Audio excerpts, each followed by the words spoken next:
Avon Haryana देख रहे सभी दर्शकों को नमस्कार। मैं हूं आपके साथ शिवानी हंस। तो जैसे ही आप लोग को पता ही होगा कि जाखल नगर पालिका के चुनाव है, उसकी लगातार जो प्रचार है वो जोरों पर है। इसी पे बातचीत करने के लिए इस वक्त हमारे साथ मौजूद है बीजेपी नेता आदित्य बंसल। आइए उनसे जानते हैं कि इस चुनाव को लेकर उनके क्या कुछ विचार हैं और क्या कुछ पार्टी की तरफ से वो कार्य किए जा रहे हैं। सबसे पहले एवन हरियाणा में आपका स्वागत करूंगी। बहुत-बहुत शुक्रिया शिवानी जी। जी। तो जैसे कि चुनाव चल रहे हैं, तो ऐसे में आप बीजेपी की जो दृष्टिकोण को कैसे देखते हैं कि किस तरीके से बीजेपी कार्य कर रही है इन चुनावों में? देखिए बीजेपी सरकार जो हमारे माननीय प्रधानमंत्री श्री नरेंद्र मोदी जी की अगुवाई में चल रही है, हम कहते हैं कि सबसे पहले तो केंद्र में बीजेपी की सरकार है, जो हम डबल इंजन की सरकार कहते हैं। तो पहला इंजन जो हमें जनता ने दिया, वो केंद्र की सरकार हमारी बनाकर दिया और उसके बाद दूसरा इंजन जो है हमारा प्रदेश में जब हमारी सरकार बनी, तो जनता ने बीजेपी सरकार पर अपना भरोसा जताया, उनकी उपलब्धियों पर भरोसा जताया, उनकी योजनाओं पर अपना भरोसा जताया। और अब हम बात कर रहे हैं हमारे यशस्वी हमारे माननीय मुख्यमंत्री श्री नायब सैनी जी की अध्यक्षता में कि हरियाणा सरकार में ट्रिपल इंजन की सरकार बनने जा रही है। मैं तो यही जनता से कहना चाहूँगा कि जिस प्रकार से केंद्र में और हरियाणा में विकास ने रफ्तार पकड़ी है, उसी तरह अगर हम चाहते हैं कि हमारे जाखल का भी विकास हो और विकास की रफ्तार बढ़े, तो जो ये तीसरा इंजन है, वो हमारी जनता लगाने का काम करेगी और हरियाणा में ट्रिपल इंजन की सरकार बनाएगी। जी। तो जाखल नगर पालिका चुनाव में किस तरीके से बीजेपी अपने विजय को देखती है? क्या कुछ विजन है? देखिए, जाखल नगर पालिका चुनाव के लेकर बीजेपी बहुत ही सतर्क है और एक्शन मोड में है। अगर हम बात करें कि आज जाखल को लेकर तो ऐसा कोई मुद्दा नहीं है, जो बीजेपी या हमारी नज़र से दूर हो। आज बीजेपी ने अपना संकल्प पत्र भी जारी किया है, जिसमें हर एक मुद्दा जो जाखल वासियों के लिए ज़रूरी है, उसे प्रमुखता से उठाने का हमने काम किया है। जी। जैसे अगर हम सबसे पहले बात करते हैं, जो काफ़ी टाइम से लंबे समय से जाखल वासियों की माँग रही है कि मंडी में एक चौकी का निर्माण हो। उसके बाद अगर हम हमारे हॉस्पिटल की बात करते हैं या कोई भी हमारे क्षेत्र में कमी है, चाहे वो एनडीसी की प्रक्रिया को सरल बनाना हो, रजिस्ट्री प्रक्रिया को सरल बनाना हो, नायक बस्ती और हमारी दुर्गा कॉलोनी का जो एरिया है, उसे डिस्पोज़ल और ट्रीटमेंट प्लांट्स के साथ जोड़ने का काम है। हमारी बाजीगर बस्ती की का जो एरिया है, उससे लगातार एक माँग आती रही है कि उन्हें कम्युनिटी सेंटर की ज़रूरत है, उसके लिए माँग उठाना, बच्चों के लिए खेल के म मैदान की माँग उठाना, आधुनिक लाइब्रेरी का निर्माण करना बच्चों की पढ़ाई के लिए, जाखल क्षेत्र को एक कॉलेज की सौगात दिलाना। ताकि हमारे बच्चे उच्च शिक्षा यहीं पर ग्रहण कर पाएँ और उन्हें बाहर जाने की ज़रूरत ना पड़े, बच्चों का सुनहरा भविष्य हो सके। और ऐसे कई मुद्दे हैं, अगर हम बात करते हैं कि आज जाखल में कहीं न कहीं एक लोगों को जो हमारा कलेक्टर रेट है, वो ज़्यादा लगता है और एक्चुअल रेट जो कम लगता है उन्हें कि उसकी दिक्कतें आ रही है, तो उसकी भी हमारी एक माँग पत्र, हमारा संकल्प पत्र में लिखा गया है कि उसे भी कम करवाने का काम किया जाएगा ताकि जनता को आर्थिक रूप से मजबूती मिल सके। जी। और ऐसे कई मुद्दे हैं जो हमारा संकल्प पत्र आपके सामने आ जाएगा, आप उसमें पढ़ेंगे और देखेंगे किस प्रकार से बीजेपी वचनबद्ध है अपने एक-एक कार्य को, अपनी जनता को हर एक वो चीज़ मुहैया करा सके जिसकी उन्हें ज़रूरत है, जिसके वो हकदार हैं। तो जो आपने संकल्प पत्र तैयार किया है, तो क्या उन लोगों से राय मशवरा लिया गया उसके लिए? उनकी उनके पास जाके उनकी दिक्कतें परेशानियां जानी गई?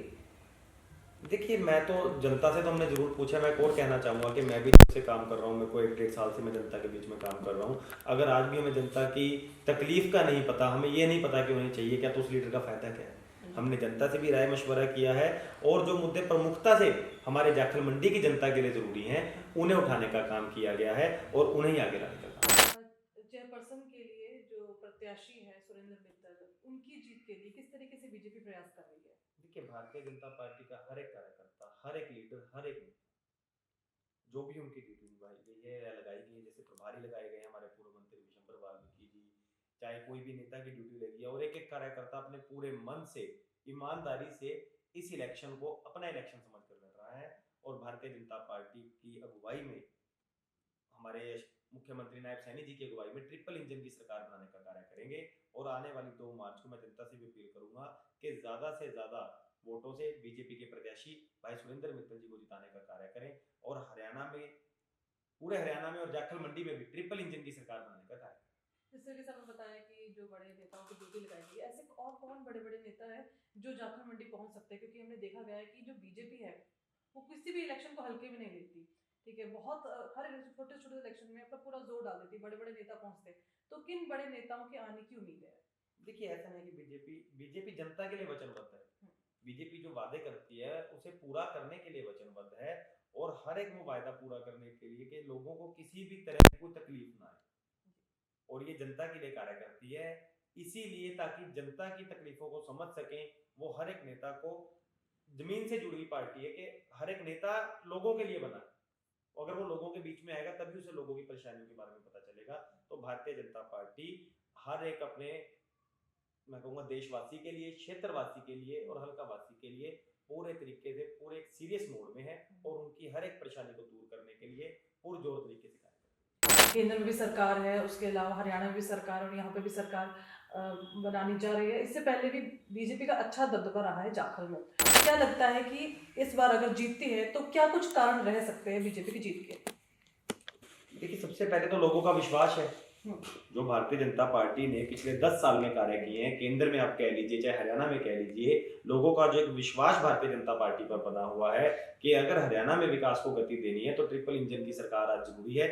इसीलिए हर एक व्यक्ति भारतीय जनता पार्टी पर अपना विश्वास जताता है और उसे सत्ता में लाने के लिए पुरजोर कोशिश हर एक कार्यकर्ता, आज एक हर बच्चे के मन है कि हमें हरियाणा में ट्रिपल इंजन की सरकार बनानी है। और अगर जाखल के मुद्दों की बात करते हैं तो जैसा कि मैंने आपको पहले बताया कि हमारा एक मुद्दा रहेगा स्टेशन पार का मुद्दा, कि इस पार या उस पार हमारा एक छोटा सा क्षेत्र है और कहीं ना कहीं हम बटे हुए नजर आते हैं। तो उसे भी दूर करने का कार्य जो था वो भारतीय जनता पार्टी ने ही किया था। जो हमारा अंडर ब्रिज हम कह रहे हैं वो फिनिशिंग मोड में आ चुका है और कहीं ना कहीं वो पूरा होने वाला है आने वाले समय में, जिससे जनता को बहुत बड़ी सौगात मिलेगी कि उनका आना जाना बहुत ही सुगम हो जाएगा। जो आज हमें परेशानी होती है कि हमें या तो फाटक से आना पड़ता है या पुल पे से आना पड़ता है, तो ये अंडर ब्रिज है जो आपस में क्षेत्र को जो बटा हुआ था उसे जोड़ने का कार्य करेगा। इस तरह के और कई विकास कार्य हैं जो बीजेपी ने अपने कार्यकाल में किए हैं और आने वाले समय में अगर जनता ट्रिपल इंजन की सरकार बनाती है तो और भी ऐसे ऐसे विकास होंगे कि, और जैसा कि हमने कहा कि जाखल जो है वो हरियाणा का स्टार्टिंग पॉइंट है। हम 3 साइड से पंजाब से घिरे हुए हैं। हरियाणा की जो तस्वीर है वो यहीं से स्पष्ट होती है कि जाखल कैसा है। जाखल जंक्शन के नाम पर बहुत बड़ा है, मगर हम देखते हैं कि पिछले सालों में जो सरकारें रही हैं कहीं ना कहीं विकास के नाम पर जाखल पिछड़ा हुआ नजर आता है। जो हमारा मेन मुद्दा रहा है कि जाखल को हर एक सरकार ने पिछड़ा हुआ छोड़ा। तो आज हरियाणा में ट्रिपल इंजन की सरकार इसीलिए जरूरी है कि हरियाणा का विकास हो सके और हमारे जाखल क्षेत्र का विकास हो सके। अगर जाखल क्षेत्र का विकास होगा तो हमारे हरियाणा का भी नाम होगा कि जब भी कोई आदमी पंजाब से आएगा वो देखेगा कि एक हरियाणा किस तरह से डेवलप हुआ है, तो वो लोगों के लिए बड़ी अच्छी बात है। क्योंकि जिस तरीके से लगातार लोगों की शिकायतें आई है नगर पालिका को लेकर, जिस तरीके से लोगों की मांग है कि इसको पंचायत बनाया जाए, पहले काफ़ी डिमांड उठी थी क्योंकि नाराज़ है काफ़ी लोग इसको काफ़ी उस मुद्दे को बहुत उठाया भी है मंत्रियों के सामने, सरकार के सामने की बहुत नाराज़ है। तो इसको आप कैसे देखते हैं कि आने वाले टाइम पे ये शिकायतें लोगों की दूर हो पाएगी या नहीं? नहीं, बिल्कुल दूर हो पाएंगी। जैसे लोगों को हमने हमारे संकल्प पत्र में डाला है कि जैसे लोगों को एनडीसी लेने में दिक्कत आती है, रजिस्ट्री प्रक्रिया में दिक्कत आती है, उस प्रणाली को सरल किया जाए। ये हमने संकल्प पत्र में भी डाला है। मैंने आपको बताया कि कलेक्ट्रेट की जनता को दिक्कत रही है, टैब जारी की जो दुकानें हैं उनका 35,000 के लगभग कलेक्ट्रेट है, उसे उनसे परेशानी रही है। तो इन सब में राहत दिलाई जाएगी, राहत दिलाने का कार्य किया जाएगा और पुरजोर तरीके से जनता की आवाज उठाई जाएगी। ऐसा नहीं कि नगर पालिका बुरी है, कहीं ना कहीं कार्य प्रणाली में कमी रही होगी तो उसे दूर किया जाएगा ताकि जनता को किसी भी कार्य में दिक्कत ना आ पाए और उसे और सुगम बनाया जाएगा और आसान बनाया जाएगा लोगों के लिए। तो मैं जनता को ये विश्वास जरूर दिलाना चाहता हूँ कि आने वाले समय में आपको एक बेहतर विकल्प मिलेंगे। और मैं तो कहता हूँ कि नगर पालिका जो है अगर बनती है तो हमारे क्षेत्र की कहीं ना कहीं तरक्की हुई, ये हमारी जनता ही है। आज कुछ लोगों के बहकावे में कह लीजिए या कुछ कह सकते हैं कि अफसरशाही का जो एक दबदबा लोगों को लगा, तो उसे दूर करने का कार्य किया जाएगा और नगर पालिका क्षेत्र में बड़ी बड़ी सौगात हम अपने जाखल क्षेत्र के लिए ला सकते हैं। अगर आज हम जाखल क्षेत्र की डेवलपमेंट कराना चाहते हैं तो उसके लिए नगर पालिका जरूरी है। हमारी एक कमी जरूर रही है कि जाखल नगर पालिका क्षेत्र के पास अपनी खुद की कोई जगह नहीं है, जगह का अभाव है। आज अगर हम कुछ कार्य करना चाहते हैं तो हमें वो जगह सरकार से लेनी पड़ती है, तो इस वजह से हम जरूर कोई कमी मान सकते हैं, नहीं तो अन्यथा कोई कमी नहीं है। जाखल क्षेत्र का विकास होगा पुरजोर तरीके से होगा और जाखल नगर पालिका के माध्यम से ही होगा। देखिए बीजेपी की सरकार है, ठीक है, और ऑब्वियसली जो पहले चेयरपर्सन रहे हैं उनकी भी शिकायतें रहती थी कि जो नगर पालिका में इतनी पावर नहीं है, वो कुछ नहीं कर सकते, इस वजह से लोगों के काम नहीं बन पाते। तो क्या अब कैसे आप यकीन दिला सकते हैं लोगों की अब जो पहले नहीं हो पाए अब हो जाएंगे? देखिए, भरोसा तो जनता को करना पड़ेगा। हम ट्रिपल इंजन की सरकार का वायदा करके आ रहे हैं कि अगर ट्रिपल इंजन की सरकार बनाते हैं, हमने अपना संकल्प पत्र भी लोगों के लिए लेकर आए हैं, तो आज जो लोगों की परेशानियां आई हैं वो भविष्य में ना, कमियां जरूर रहती हैं। मैं ये नहीं कह रहा कि पिछले समय में कोई कमी नहीं रही होगी, अगर कोई कमी रही है, कोई विकास कार्य पूरे रहे हैं, ये डिमांड है लोगों की। देखिए, आज जब हम कार्य करते हैं क्षेत्र आगे बढ़ता है, अगर एक देश को भी विकसित बनना है तो लगातार उसके लिए कोई ना कोई लोगों की डिमांड आती रहेगी। डिमांड आ रही है, डिमांड को पूरा करना हमारा काम है।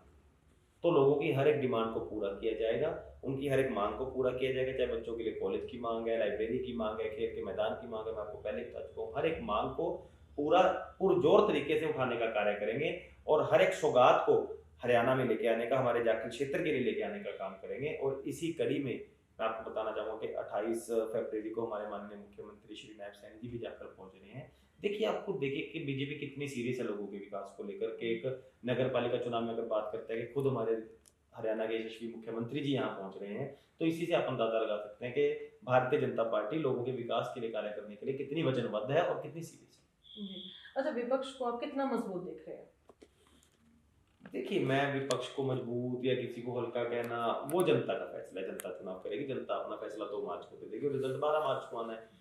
हम ऐसे नहीं कह सकते कि विपक्ष कमजोर है या कुछ है, वो ये भाईचारे का भी चुनाव है। देखिए, भारतीय जनता पार्टी ऐसी बल बढ़ रही है, हम भारतीय जनता पार्टी के कार्यकर्ता है और भारतीय जनता पार्टी के साथ स्टैंड करते हैं, मगर कहीं ना कहीं हम देखते हैं कि जाखल मंडी एक छोटा क्षेत्र है, यहाँ पे भाईचारे की मंडी है। तो आज चुनाव है, कल हम फिर एक साथ है। तो ये विपक्ष कुछ नहीं है, जनता है। जो जनता चाहेगी वो होगा। तो ना ही कोई विपक्ष मजबूत है, ना ही विपक्ष मजबूत है। आज तो दोनों विपक्ष, आज तो जनता जिसको चुनेगी, जिसको मौका देगी। मैं जनता से अपील जरूर करूंगा कि अपना विश्वास जताएं और हरियाणा में ट्रिपल इंजन की सरकार बनाने का काम करें। बहुत बहुत शुक्रिया बातचीत करने के लिए। तो ये थे हमारे साथ बीजेपी नेता आदित्य बंसल, जिन्होंने तमाम मुद्दों पर हमारे से बातचीत की। फिलहाल 2 मार्च को चुनाव होने हैं, लोगों की राय रहेगी किस तरफ लोगों का झुकाव रहेगा, ये देखने वाली बात होगी। तब तक आप जुड़े रहिए हमारे साथ और देखते रहिए A1 हरियाणा। लेटेस्ट वीडियोस के लिए अभी सब्सक्राइब करें A1 हरियाणा को और प्रेस करें बेल आइकन ताकि सभी अपडेट्स आपको मिले सबसे पहले।